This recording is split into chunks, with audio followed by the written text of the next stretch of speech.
Willkommen auf meiner neuen Reise. Heute befinde ich mich im Heidelberg. Heidelberg ist eine Stadt am Neckar im Südwesten Deutschlands. Sie ist bekannt für die altwürdige Universität, die im 14. Jahrhundert gegründet wurde. Ähm, Seid gespannt, ich werde viele Bereiche mit euch erkunden und viele Sehenswürdigkeiten mit euch eventuell auch neu entdecken. Ja, ich befinde mich gleich neben dem Hauptbahnhof, in einem Ibis-Hotel, habe ich mich auch da niedergelassen. Das Zimmer kann ich euch auch gleich zeigen. Hat mich 59 € für die Nacht gekostet und das ist sehr gut, finde ich, für die Frühbucher, ne, unter uns. Genau. Ich würde euch mal so kurz zeigen. So ist das Zimmer ausgestattet. Also ein ganz fresher Look. Hat alles, was man braucht. Und wir schauen uns mal das Bad an von dem Ibis Hotel. Sieht auch sehr, sehr, sehr gut aus. Auf jeden Fall. Ja. Für einen kleinen Aufenthalt ist es auf jeden Fall sehr gut. Und hier vorne sind gleich die Gleise, befinden sich gleich die Gleise von Heidelberg Hauptbahnhof. Da steht es auch schon da vorne. Genau, dann würde ich sagen, seid gespannt und bis gleich.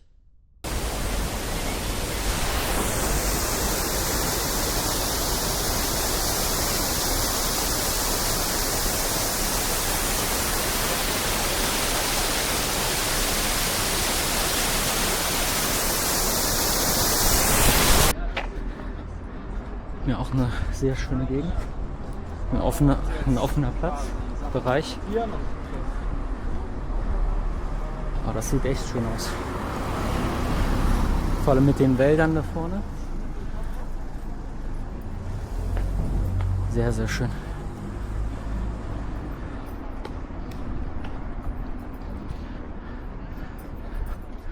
So, wir gehen Richtung Neckarmund, Altstadt.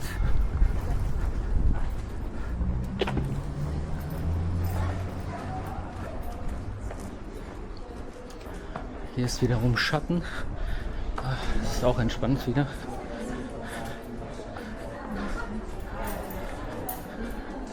Einen schönen Kaffee ins Kiosk. Das ist eher so gemischt mit den Straßen. Ne? Hier steht sogar, man darf nur 15 fahren. Also die Leute bewegen sich auch auf den autofahrbaren Straßen. So, von daher mache ich das jetzt mal auch. Ist aber wirklich sehr beruhigend hier. Ich liebe so Ecken, die einfach so entspannt sind. Einfach, ja, was haben wir hier? Japanische Ergänzungsschule, Heidelberger Bücherei. Es ist wiederum aber auch warm. Wir haben gerade, ich glaube, um die 30 Grad. Ich schwitze auch schon ein bisschen. Wir befinden uns in der Altstadt.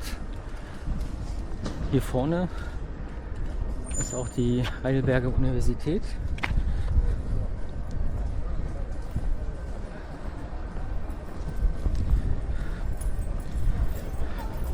Also die Altstadt ist generell riesengroß. Und wir gehen jetzt auch Richtung der alten Universität. Wir schauen mal. Ach, ich muss mich korrigieren. Hier ist die Universität tatsächlich, aber hier ist dieses Universitätsmuseum Heidelberg. Der Eingang für touristische Besuche, Universitätsmuseum Alte Aula, befindet sich in der Augustinergasse 2. Okay. Schauen wir mal.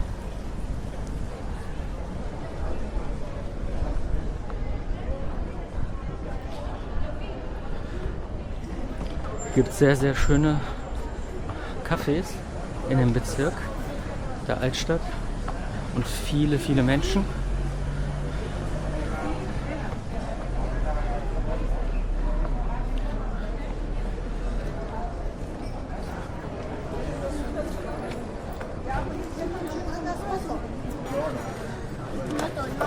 Lala. Also es liegt halt wirklich an jeder Stelle aus über eine Alternative. Es ist tatsächlich hier viel, viel los. Viele Menschen sind draußen.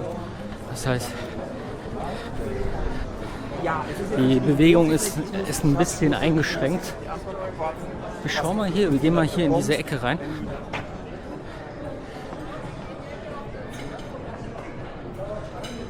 Wir nehmen mal alle Ecken mit.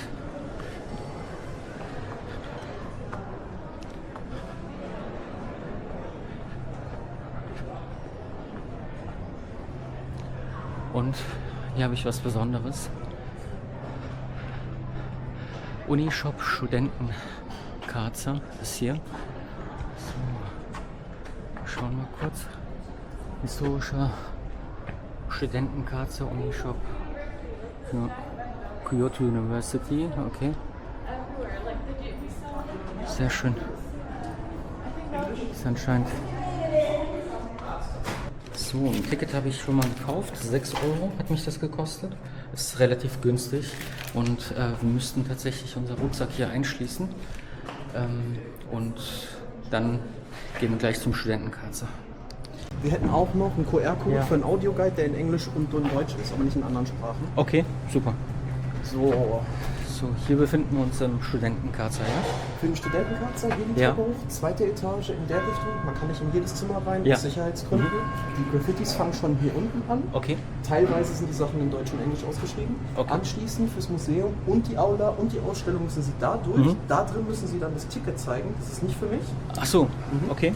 Und der gesamte Bereich da oben, das ist die alte Aula, damit Sie es nicht verpassen. Das passiert manchmal. Ja, und das heißt, da komme ich auch von hier aus rein, ne? Genau, durchs Museum durch. Durch das Museum. Alles klar, vielen Dank. Sie können auch nochmal meine Kollegen für Informationen, Ja. historisches Wissen und für den Weg fragen. Toilette gibt es auch im Museum. Okay, vielen Dank. Jawohl, danke. Ja, danke. So, dann gehen wir jetzt einmal rein ins Studentenkarzer.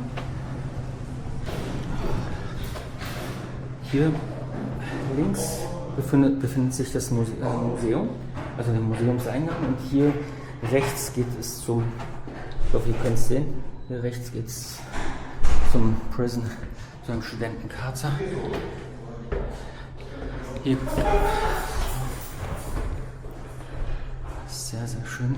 Hier die Graffitis, was die Studenten hier gemalt haben. Ich hoffe, ihr könnt es sehen. Ich versuche mal ein bisschen Licht zu machen mit dem Handy.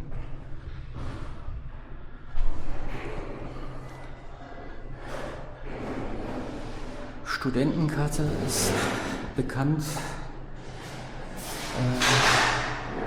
Und hier steht es auch nochmal, warum ist der Heidelberger Studentenkarte so berühmt? 1878 ist der amerikanische Schriftsteller Mark Twain auf Europaris berichtet, ausführlich von Heidelberger Karzer, und stellt fest, dass es ist fraglich, ob die Weltgeschichte des Verbrechens einen seltsameren Brauch aufzuweisen hat als diesen.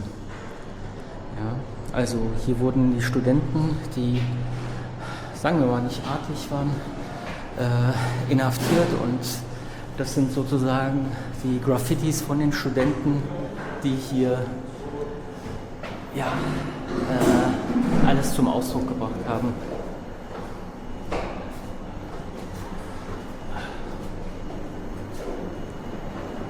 Wir gehen mal hier weiter.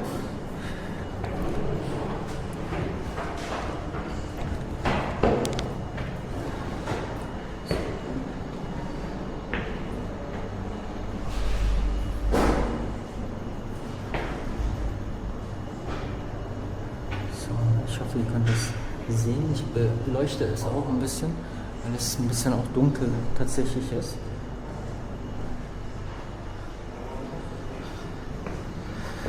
Hier steht als Sündenbock für diese 5 Sitz hier 2 Tage Max Brummermeister. Okay.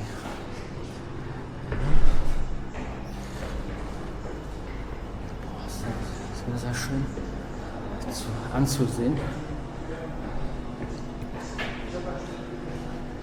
Ich halte das mal ein bisschen hoch für euch.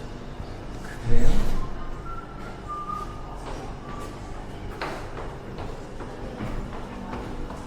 So.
So, ich habe euch das mal ein bisschen hautnah gezeigt.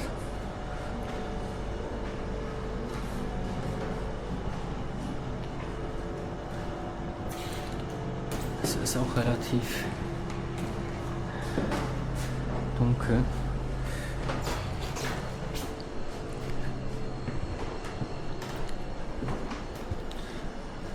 Ist halt ein Kerker, ne? Ich werde es noch mal ein bisschen belichten.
So, ich hoffe, ihr konntet ein bisschen näheren Eindruck gewinnen.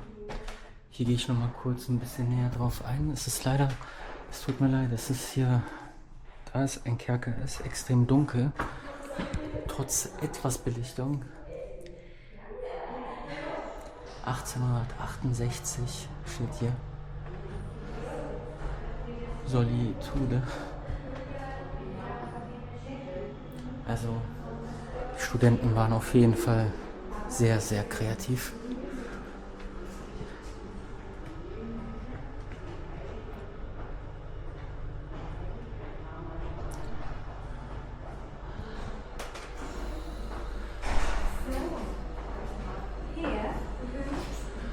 Hier steht Palais Royal.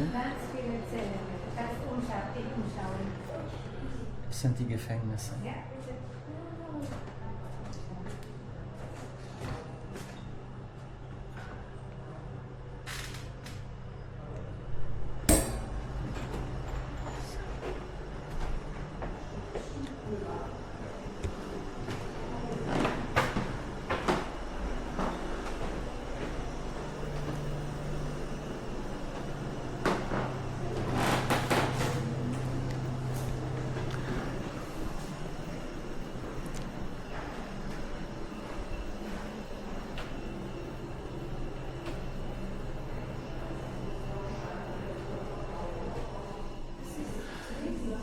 Wenn, dann könnt ihr, wenn ihr das nochmal komplett durchlesen wollt, ihr könnt ja dementsprechend dann stoppen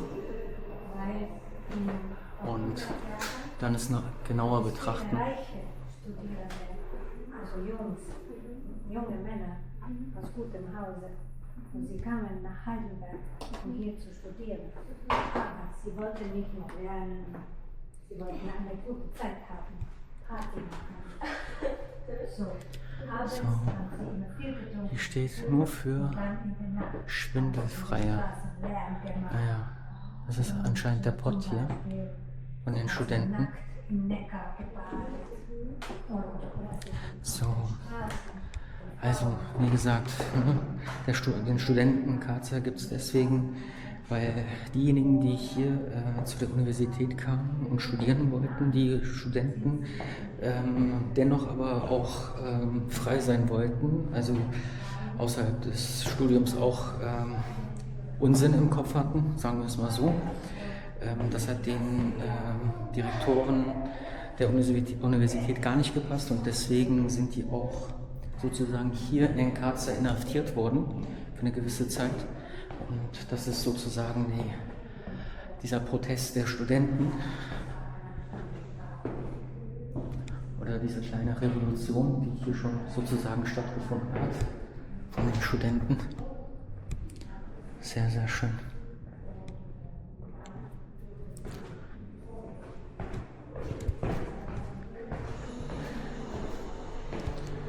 Ihr könnt ja auch gerne stoppen und euch das komplett durchlesen, wenn ihr wollt.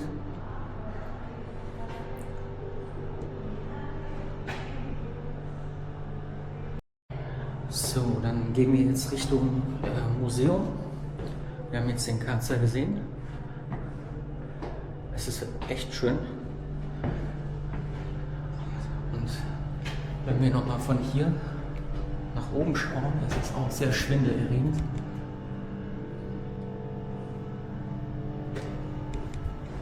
So. Okay. Machen wir noch weiter. Okay. Jetzt gehen wir hier Richtung Museum. Also, da ist das Museum. Da müssen wir tatsächlich auch den Ticket zeigen, das was wir geholt haben. Ticket hat ja 6 Euro gekostet. Ist alles überschaubar gewesen. Also vom Preis her ist es sehr gut, kann man nicht sagen. So, wir sind im Museum angekommen. Wir sollten jetzt einmal die Treppe links hochgehen und dann schauen wir uns das Museum jetzt mal genauer an. Hier haben wir die alte Aula, Great Hall. Dann gehen wir mal hoch.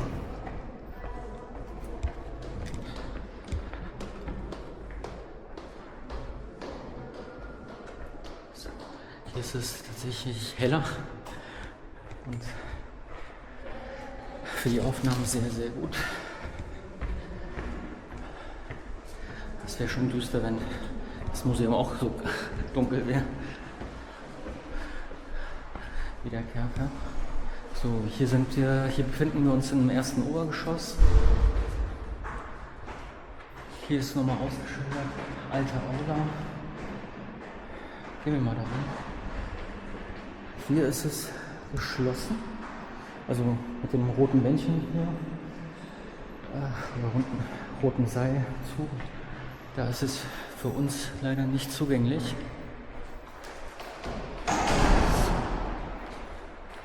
Hallo. So, die junge Dame hat uns reingelassen in die Aula und es sieht echt atemberaubend aus. Ich mache mal ganz langsam für euch.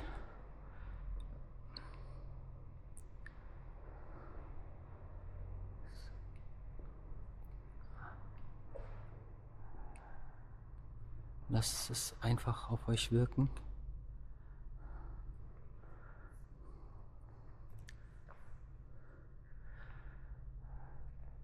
Das ist die alte Universitätsaula.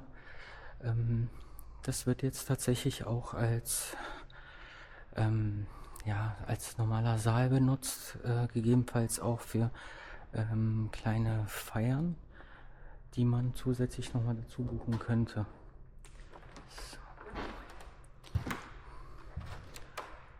So, hier befindet sich ein Flügel, dürfen wir nicht anfassen.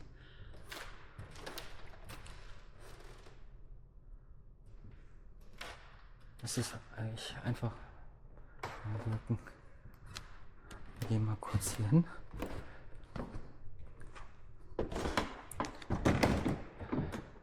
Am besten setzen wir uns mal hin, sonst merken wir das nicht.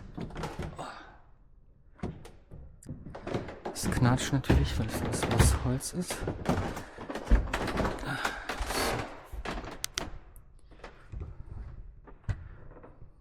Sehr schön.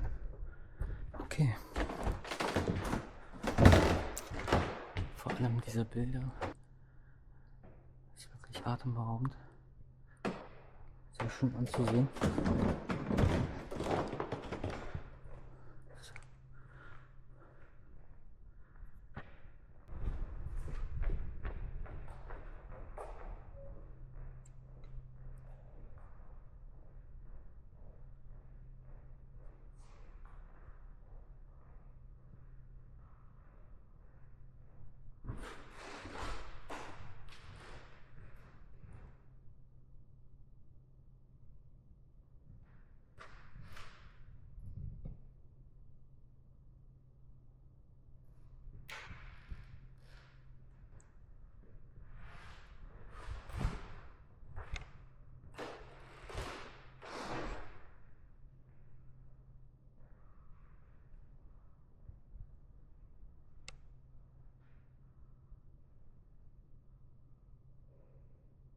So, wir haben die alte Aula verlassen. Die junge Dame meinte, dass es für jetzt sozusagen für Veranstaltungen genutzt wird und dementsprechend gebucht werden könnte. Also wurde es mir jetzt gesagt. Ansonsten, ja, es ist ein Must-Have. Muss man einmal gesehen haben. Sieht echt schön aus. Hier sind wir bei der alten Universität. Was steht hier? Senatssaal. Schauen wir mal. Campus gestalten. Ich mach's mal für euch in die Nähe.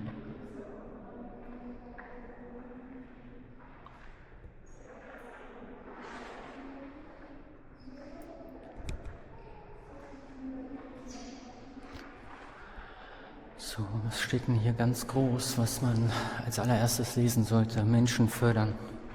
Hier haben wir Freiraum schaffen. Hier haben wir Zukunft stiften und den Campus gestalten.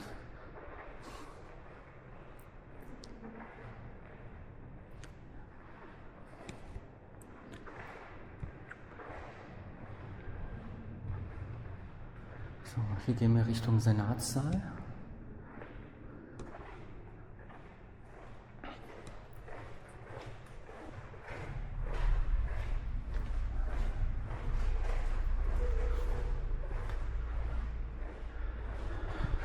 Genau.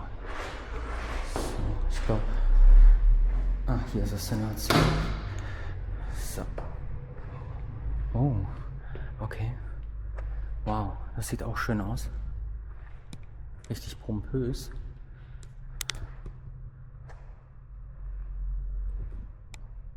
Vor allem die Decke, also.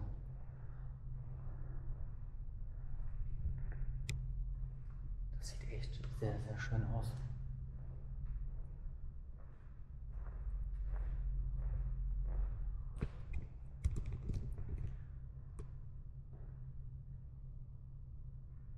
Wow. Sehr schönes Gemälde. Hier wird auch so eine Art auch Veranstaltung und so anscheinend so ein Vortrag oder desgleichen abgehalten. Also diese Räume, die werden auch genutzt. Ja, es ist nicht nur ein Museum für Touristen. Schön, gefällt mir. Machen wir mal weiter. Wir haben es auch, glaube ich, auch gleich geschafft.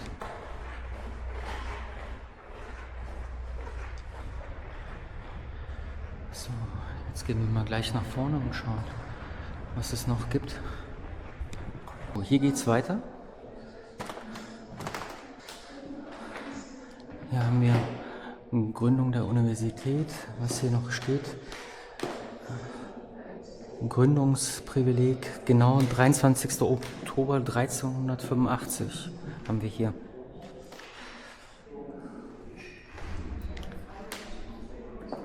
Echt sehr schön, sehr schöne Gemälde. Kurfürst Johann Wilhelm II. Kurfürst Karl Theodor von der Pfalz.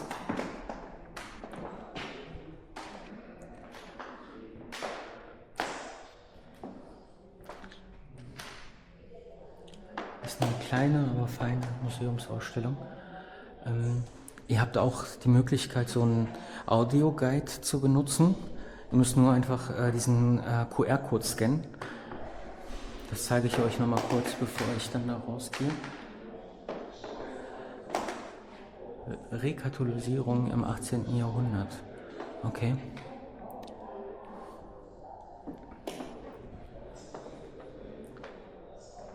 Ja, wir haben die ganzen Jahrhunderte. Tatsächlich. Also hier steht die Reform der Universität unter Otten Heinrich 1558. Reformation unter Otten Heinrich. Ja, dann gehen wir weiter. Konfessionswechsel im 16. Jahrhundert fand statt. Konfessionswechsel im 16. Jahrhundert.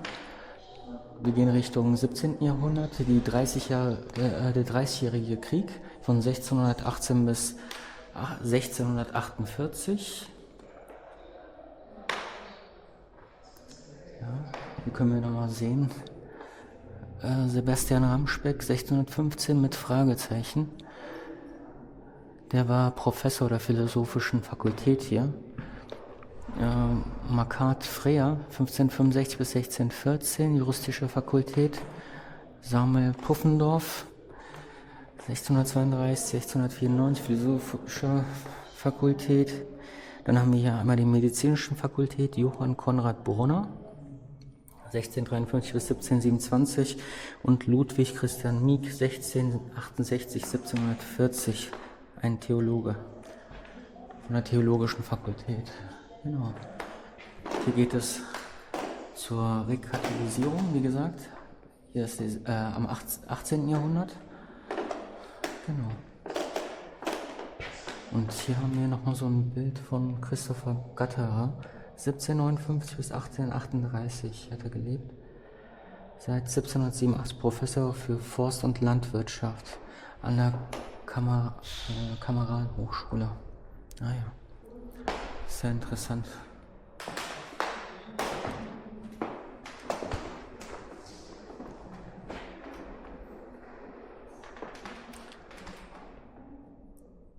Das sind dann nochmal die Bücher dazu. Oh, wir haben so 2 Zepter. Zepter der Universität Heidelberg. Vermutlich Heidelberg. Achso, also sind sich nicht ganz sicher, aber die vermuten schon, dass das von Heidelberg ist. 1388. Umgearbeitet 1492. Silber vergoldet, farbiges E-Mail. Okay. Schön. Hier haben wir den Kurfürst Karl Ludwig 1649 bis 1680. Ja, hier haben wir ein bisschen Geschichte halt mit dazu, ne? Schadet nie.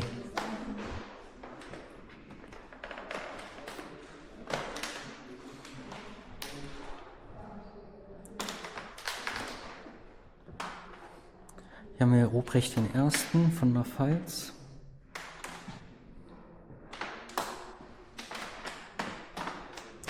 So, dann gehen wir mal immer vorne hier weiter.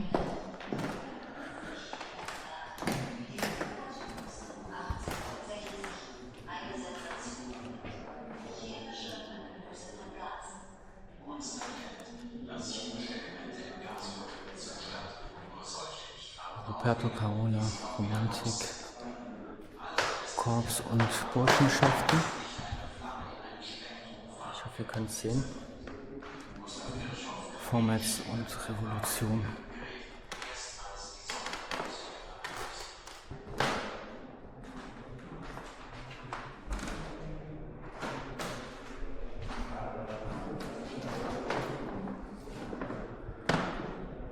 Haben wir noch so ein Gemälde von Büsten-Großherzog Friedrich I.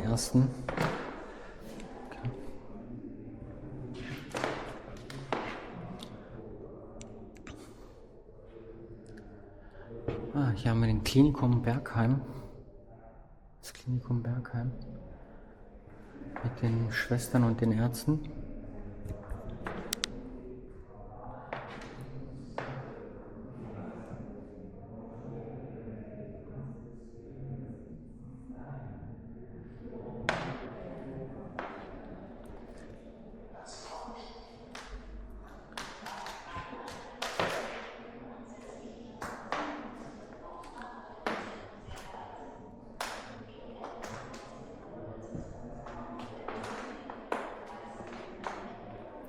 Hier haben wir den Hermann Helmholtz, Professor für Physiologie. Und haben hier auch nochmal ein paar Gerätschaften. Hier steht Sirene zur Erzeugung eines obertonreichen Klangs, variable Frequenz. Das ist für empfindliche Analysator für Schallwellen, Polarlicht. Schön. So, gehen wir mal weiter.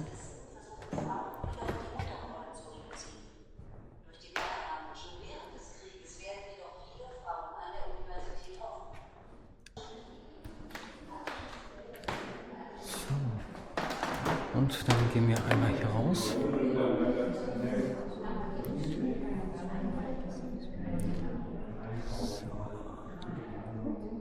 Hier haben wir noch so alte Versuchsdurchführungen. Hier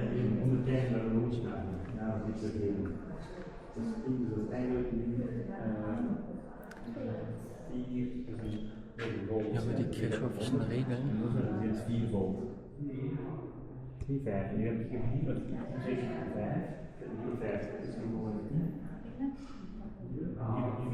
Hier steht nochmal das physikalische Kabinett, the Physical Cabinet, Gustav Kirchhoff.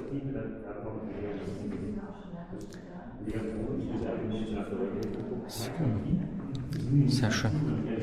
Dann gehen wir einmal raus. So, und hier ist nochmal das QR-Code. Ich könnte es auf jeden Fall nochmal über so einen Audioguide kostenlos dazu hören. Ist vielleicht sogar besser, weil das ist schon sehr, sehr viel Geschichte hier. Und alles zu merken ist leider, oder zu lesen, ist vielleicht auch anstrengend für einen oder das andere. Gut, ich bedanke mich. Schönen Tag noch, ne? Tschüss. Tschüss. So.